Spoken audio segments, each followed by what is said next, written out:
Welcome everybody to Zandvoort for round number 5 of the Formula Regional European Championship by Alpine. We are about to go live for qualifying practice 1. The weather looks mixed conditions at the moment. The track is dry, but rain never looks too far away when you are here at Zandvoort. It's great to be here. We were here for the Formula Renault Euro Cup last year, only the second time we had visited since the century had turned, and always good to see the cars going around here. They've had 2 days of testing and practice to get ready for this one. We've had mixed conditions during those as well. We had a dry collective test, pre-event collective test on Thursday, mixed conditions yesterday. One thing we did see in the only dry session yesterday was lots of red flags, 5 red flags during that session in total. So one of the keys to qualifying here is going to be getting a banker lap in nice and early. Watching practice yesterday, a lot of the guys were very keen to get out early and get a time in.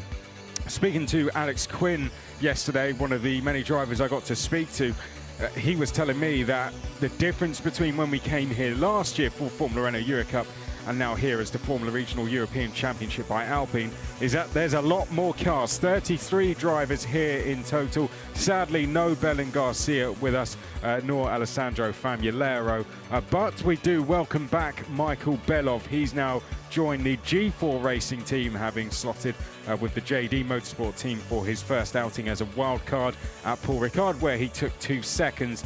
And very good news is that he's back for the rest of the season, albeit with G4 Racing. So good to see the Russian driver back, and he was very quick in practice yesterday. He was 5th quickest on Thursday, and then he was 5th quickest as well in practice yesterday before going 4th in the second and final session.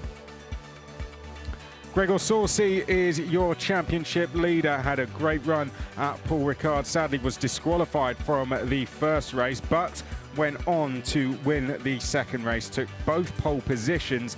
That's now 5 for the season in total for him. He's on 110 points. Zane Maloney was very pleased, he's on 87 points. He went back to Barbados after Paul Ricard, having been on the road for about 6 weeks. And Zane Maloney, he's on 87 points. Then we have Isaac Hadjar, and a congratulations to him. He's been picked up by the Red Bull Junior team now. He is on 85 points and is our lead rookie. Hadrian David, well, what do you say about him? You all would have seen if you are watching our YouTube channel, if you're subscribed to our YouTube channel. If you're not, then you have to do so. But if you are, then you would have seen that fantastic drive from the pit lane all the way up to 10th place. He did take Thomas ten Brink on the final lap with just a couple of corners to go, but those positions were reversed. And I think looking at the onboard, I think that was a fair call. At the time, I called that the move of the season, but looking at the onboard, I think swapping those back was actually a pretty fair shout. He was 11th on track, but 10th in terms of positions because of Michael Belov being a wild card. He's 4th in the championship. Alex Quinn is 5th on 78. Then we have Paul Aron, who's in desperate need of a points finish because he hasn't taken one in the last 3 races now. And then we have William Alatalo after he got his first podium of the season. He's 7th. Gabriele Mini is 8th. David Vidalis is 9th. Patrick Pasma is 10th. Well, my name's Chris McCarthy. As ever, it's going to be a pleasure to call you through the action this weekend. 18 minutes now on the clock. It's a 20-minute session in total. There we can see the number 22 of Zane Maloney leading us round. And he was one of the drivers that I spoke to that said getting a good position in qualifying is going to be absolutely critical to this event. You need to be placed high up on the circuit, because if you're anywhere near a driver within a second or two, then you're just going to lose all grip. So no surprise to see that he's put himself towards the front of the field. There is the number 6 of Isaac Hadjar, and like I said, his talents quickly being spotted, and they've been spotted all the way from the top. The Red Bull Junior team have signed him, and he will officially join their program as from next year. So congratulations to him. And it means yet another driver in the Formula Regional European Championship by Alpine is part of an F1 junior program. We have Paul Aron in the Mercedes junior program. We have Alpine junior drivers in this series as well. We have Red Bull junior drivers, we have Dino Beganovic, who's part of the Ferrari Driver Academy. Fantastic to see lots of young drivers in this championship being picked up. And speaking to Alex Quinn yesterday, he said to me, this has to be the best grid in the junior formulas, and I do tend to agree with him. 33 drivers in total. Now, in terms of lap times throughout this weekend, the 2-hour pre-event collective test we had on Thursday, the quickest time was a 1:31.605, set by Franco Colapinto, who is yet to score a point. He's the highest returning driver in terms of positions from Formula Renault Eurocup last year. And in the only dry session we had yesterday, it was a 1:32.594, but that was full of red flags. So I don't think that's going to be too much of a marker to go off. I'd say more the Franco Colapinto time. So they're the kind of times we are looking for out on track. We can see the RSGP drivers getting times in. There's Gabriele Mini in the all-white, comes into picture now. Just behind, there's our championship leader in the 26. That's Thomas Ten Brink. Home race for him. Likewise, Kaz Havercourt, and a home race for MP Motorsport as well. They'll be hoping to try and boost themselves up the championship order. Kaz had a good round last time, finished 7th place in the first race of Paul Ricard, his best result of the season so far. We've also got Franco Colapinto in that team, who took his personal best result of the season last time with 2 12th places. And they have Oliver Girth out there as well, who's been in the points once so far this season. That was a 9th place back at the very first round.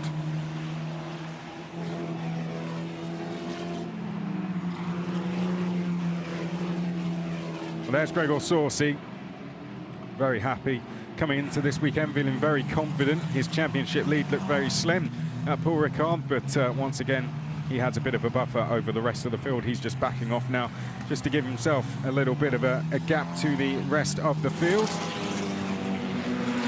One thing the drivers have been saying about this circuit that did surprise me actually, is that the banking sections are the most physically demanding on the circuit. You would expect that that would probably be one of the easiest, but it really isn't. You're going to see one of them coming up if we do stay with Gregor Saucy very shortly, because he's coming up to the final corner. And it's not until you come to this circuit that you really see how steep that banking is. But they say as soon as you go on that, the car just wants to turn left. So they're coming into it now. So they're going to come into the penultimate corner and then up to the final corner. Here you'll see the banking. There it is. Now you'd think that would just take you round, but that's not the case. Very easy to get wrong, and there's a barrier straight to your left if you do get it wrong through there. One of the other sections is into turn 3 as they come across the line. 1:37.7 is the quickest time so far from Goethe. So this is the most physically demanding part of the track, they say. Gregor Saucy comes into the right now into the banking at the left-hander, and this is where they say that's the toughest part of the circuit. You can see it's quite a strange line they take through there. They've got to go wide to use that banking to their advantage, but we're going to stay with our championship leader then. 5 pole positions for him so far this season. Can he make it a 6th? We'll find out. David Vidales was the first man to take pole position this season.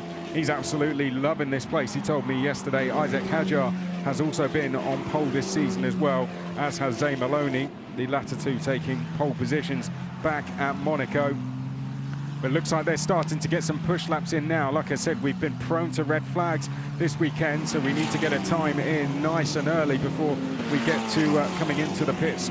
Through the pit lane now comes the number 30 of Michael Belov, but Gregor Saucy has gone purple through the second sector. Also going quick out there is Zay Maloney as well. He's gone purple through the first sector. So we got the driver from Barbados and the driver from Switzerland fighting it out for pole position in the early stages here. Just one to go now for Gregor Saucy as he makes his way through the final corner. Onto the start-finish straight we go. Just over 12.5 minutes left on the clock, and Saucy makes his way across the line. Let's see what time he gets in. Gabriele Mini has done a 1:32.3, but it's a 1:32.095 for Saucy. Well, that's only 4/10 of the quickest time we've seen so far this weekend, and we still have 12 minutes to go. Gabriele Mini does a 1:32.3. It's a 32.6 for Maloney. It's a 32.8 for Aron, who goes fourth. Beganovic is up to fifth place, or albeit briefly, as Pasma now goes fifth. Alatalo is seventh, then Quinn is in eighth place. Mari Boyer has now just come up to eighth place. Lorenzo Fluxa is up to seventh place. So the top 10 changing all the time. I'll run through it now very quickly. It's Saucy, Mini, Maloney, Aron, Pizzi up to fifth place, Pasma, Fluxa, Beganovic, Boyer, and Alatalo. That's how it stands for now. There's Andrea Rosso in the blue and yellow colours. He got his best result of the season last time with a fifth place. It's great to see Andrea Rosso, the young Italian, put in such a good result. As there we can see Zane Maloney trying to get his way up to pole position. Having a really great season is Zane Maloney, feeling very confident in that car. Like I said, he'd been on the road for about 6 weeks. I was sat with him on the flight home back to London before he was transferring back to go to Barbados, and he was very happy to be heading back home, but feels very refreshed and back, and he's been training very hard, and it seems to be paying off. He's well in the top 10 so far. Just behind him is Thomas ten Brink, who goes up to fifth place. Thomas ten Brink, who's starting to find his form now. He's been in the top 10 5 times in the last 6 races. He, of course, missed the first round, but since then, he's only been out of the top 10 once, and that was in the first race at Monaco. So Thomas ten Brink really doing well. Here comes Zane Maloney. Let's look at some sector times, because we've got Franco Colapinto going purple out there. We've got Dino Beganovic also going purple out there as well. 1:31.5 is the quickest so far. Mini is second, then is Colapinto, Beganovic, Pizzi. Goethe has now just gone up to sixth place. William Alatalo is seventh, then it's Boyer, Hajar, and ten Brink. Watch for Franco Colapinto, because he's going quickly out there. So is Dino Beganovic, and so is Mari Boyer. We are watching Zane Maloney, who's done a personal best through the first sector. He's down in 17th for now. But we've got to watch for the likes of Mari Boyer coming up. We've got to watch for Dino Beganovic coming up as well. Both of those absolutely flying. Dudu Barrichello also flying. He's set a purple sector as well. In fact, Dudu Barrichello has just come across the line. He's done a 1:32.3. Hadrian David is now up to ninth place. 9.5 minutes on the clock. Let's keep an eye on Isaac Hajar. He's come across the line. He's gone to fifth. So 1:31.879 for Hajar, and there he is. He was quickest of anyone through that second sector. He's only just under 4/10 away from pole. It is very, very close out there. Less than a second between the top 17 drivers. And at the back of those is Alex Quinn, who really needs to get a move on here. Pietro Deligoanti, also a purple sector for him.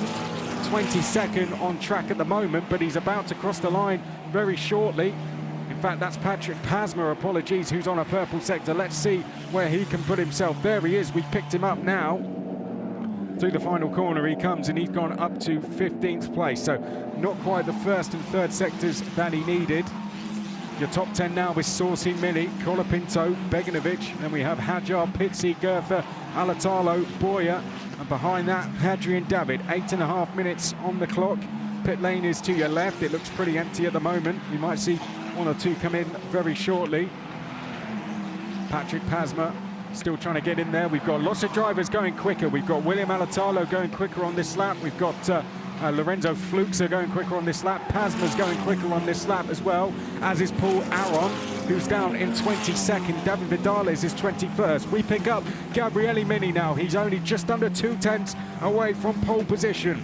The 16-year-old Italian rookie, second in the rookie standing so far, trying to chase down Isaac Hajar.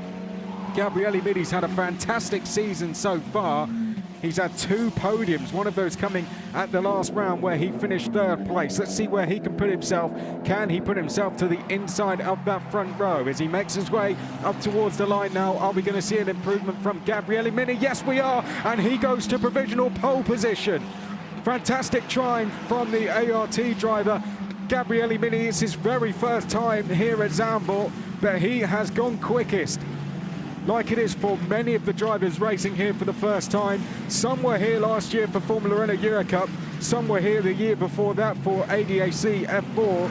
For a lot of these guys, like Gabriele Mini, this is their very first time here. If they came through the Italian F4 Championship, like Gabriele Mini did, he was a champion in that, then they would have never raced here before. Colapinto is third, Beganovic is fourth, then it's Hadjar, Pizzi, Goethe looking for a personal best qualifying, then it's Boyer, Havercourt is now ninth, and Aron up to 10th place. So Prema can breathe a sigh of relief for now, but they need David Vidalis to start making improvements because he is currently down in 22nd. We haven't heard of Michael Belov much at all yet, but he's all the way down in 32nd. He hasn't really put a time in, but he is purple on this lap. He's gone purple through the second sector. When I say that, I mean he's quickest of anyone through that sector. He's done a personal best through the first sector. I'll keep an eye on Michael Belov when he comes up to the line. Let's see where he can put himself. He hasn't yet done a real flying lap, and now he does, and he goes to 6th place. Well, Michael Belov, he's just gone underneath the camera. To the left, we've got people coming into the pits. We are missing someone. We haven't seen someone out on track as of yet. I'm just trying to work out who that is. Dudu Barrichello is the driver that we saw come into the pit lane. We'll try and get to the bottom of that very shortly. But drivers filtering across the line. There is Dudu Barrichello. He only put 3 laps in the second session yesterday. He's currently down in 19th place. Dudu Barrichello makes his way now back out onto the circuit. He has a best result of 16th so far this season. That came at Monaco when we saw that huge crash, which saw Nicola Marinangeli roll the car. Went and saw him yesterday as well. Was very focused on going through all of his data. Gregor Sorsi, by the way, is absolutely flying. Wonder if we'll pick him up. Let's first pick up Franco Colapinto, who's currently in 4th place, but he's done a personal best through the second sector. He's making his way up to the start-finish line now. Are we going to see an improvement from Franco Colapinto? Let's watch his time as he comes across the line. No, we don't, but Gregor Sorsi, like I said, is flying. And there you can see to the bottom of your screen, he's 1.5 tenths quicker than the pole sitter so far. This is going to be an absolutely blistering time here from Gregor Sorsi. In the wet yesterday, he was in the dry, sorry, on Thursday, he was 4.5 tenths quicker than anyone, and he looks on track to replicate that here in this qualifying session. Round the banking we go, up towards the start-finish line. Gregor Sorsi, can he get himself onto pole position? He's got a toe coming down the start-finish straight as well, and yes, he does. 4 tenths quicker than anyone. It's a 1:30.973, and Gregor Sorsi puts himself to pole position. Fantastic time. That's by far the quickest time we have seen so far this weekend. I did hear someone have a huge lockout at turn 1, but no yellow flags are out there so far. Looking down at the times, we have just seen an improvement from Franco Colapinto, which we picked up. Mari Boyer has just gone to 4th place as well. So your top 10, Sorsi, Mini, David, Boyer, Beganovic, Colapinto, Aron, Hadjar, Belov, and Quinn is now up to 10th. Yellow flags are now out. Not too sure who that's for, and that's going to ruin Michael Belov's time, who we pick up on screen now. Oh dear, I fear this could be the end of the session here. Full course yellow is out. That's one of the FA Racing drivers off. Now that's either going to be, well, we'll wait until we know exactly who that is. Let's run into some problems. Is it Andrea Rosso? I think it is, yes. Oh, what a shame. Andrea Rosso had just been on an absolute flyer of a lap there. He'd gone personal best through the first and through the second sector, and the red flags are now out. That might be the end of the session because we're running behind schedule. A notice was put out to the teams and drivers yesterday that if the red flag flies, the time is going to keep ticking because we are on a very tight schedule. And that is going to be the session over, I am now hearing. So that's your session done. A real shame for Andrea Rosso. He gave it absolutely everything coming through those final 2 corners. He looked on to improve. He was actually personal best first and second sector. He'd done a 31.7 and a 32.1, two very good times, and he probably looked on to get somewhere around the top 10. And the driver who was 5th in race 2, Paul Ricard, is sadly going to end his session here in the barriers. Now that's one of the corners where a lot of drivers were having problems yesterday. I was hearing if you just turn in an inch too late into those final 2 corners, you are off. Exactly as we just saw. You're exiting stage left, and Andrea Rosso, sadly, the first victim we saw. I have to say, impressive though that we only actually saw the one, because yesterday we saw a lot of red flags. You've got to remember, these are young drivers, some of them 16, 17 years old. They are in F3 cars for the very first time. A lot of them have come from F4, so they're learning. And we expect things like this to happen. We're at a new track for a lot of them as well, including Andrea Rosso, and they're learning the circuit as we go. So here's your results. Gregor Saucy takes his 6th pole position of the season. Gabriele Mini is going to join him on the front row. Hadrian David, the hard charger, is going to be on row 2 with Mari Boyer. That's a personal best result for him. And what a result for Dino Beganovic and Franco Colapinto. 2 very needed results for them. Paul Aron and Isaac Hadjar, the Mercedes and Red Bull Junior drivers, will be row 4. Michael Belov and Alex Quinn round out your top 10. Francesco Pizzi very close to his first points. He then has behind him Paz Magertha and Havacor, and behind that we have Alatalo. Then it's Vidales in 16th, Bortoletto, Sepinen, Tenbrink, Fluxa. Maloney will be desperately disappointed down in 21st, and it was Barrichello, Delicawanti, Rosso, Smith, Benavides, Pesha, Bardignon, Nos, Gola, and then behind that Lenabula and Nicola Marin and Jelly. Well, that is your lot in terms of qualifying here at Zandvoort. The cars are now making their way back into the pit lane.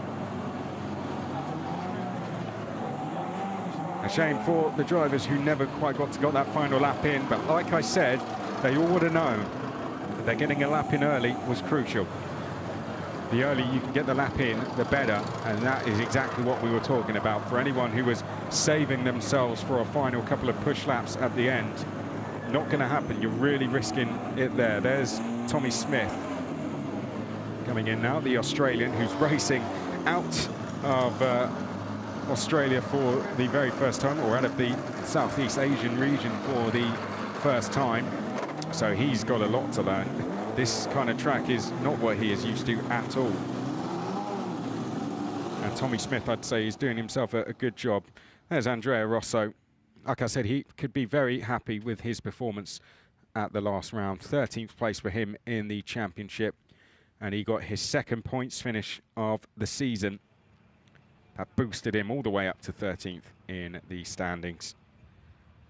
But there is a look down the start-finish straight, and when we come back for the race at 3 p.m. local time here in the Netherlands, we are going to have Gregor Saucy and Gabriele Mini for the first time.